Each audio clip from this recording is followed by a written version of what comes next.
5ই জানুয়ারি নির্বাচনের কারণেই দেশে শান্তি ফিরে এসেছে। সব ধর্মের মানুষ স্বস্তিতে ধর্মীয় উৎসব পালন করতে পারছে। বড়দিনকে সামনে রেখে গণভবনে প্রধানমন্ত্রীর সাথে সৌজন্য দেখা করতে আসেন খ্রিস্টান সম্প্রদায়ের মানুষ।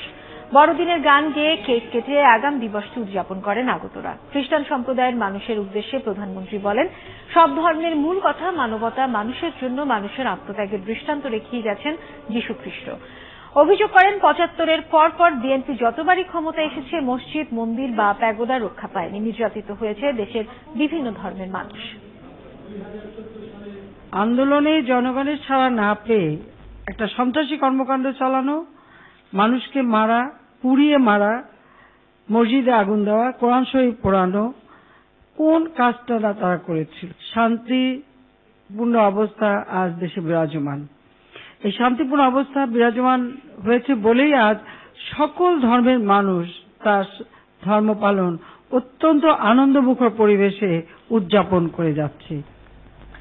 দুই গ্রুপের সংঘর্ষে পণ্ড হল লালবাগ থানা বিএনপির কর্মী সভা। রাজধানী নয়াপল্টনে মহানগর কার্যালয়ে এই কর্মী সভা হবার কথা ছিল। সংঘর্ষে এক পুলিশ সদস্য সহ আহত হয়েছে অন্তত 4 জন। এই ঘটনায় বিএনপির 3 কর্মীকে আটক করে পল্টন থানা পুলিশ। বিস্তারিত জানাচ্ছেন শফিক আহমেদ। লালবাগ থানা বিএনপির নেতাকর্মীদের নিয়ে কর্মী সভার আয়োজন করে ঢাকা মহানগর বিএনপি।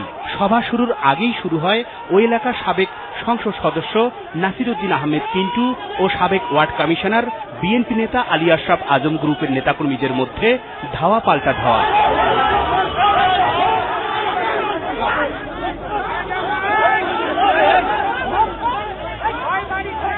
এ সময় উভয় গ্রুপের ইট পাটকেল নিক্ষেপে আহত হয় এক পুলিশ সদস্য সহ বিএনপির 3 কর্মী।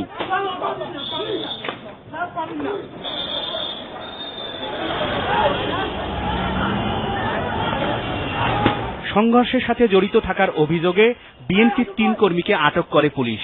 পরিস্থিতি শান্ত হলে সংঘর্ষের জন্য একে অপরকে দায়ী করে পিন্টু ও আজম গ্রুপের নেতাকর্মীরা। আমরা কোনো হামলা চালানে ওরা উল্টা আমাদের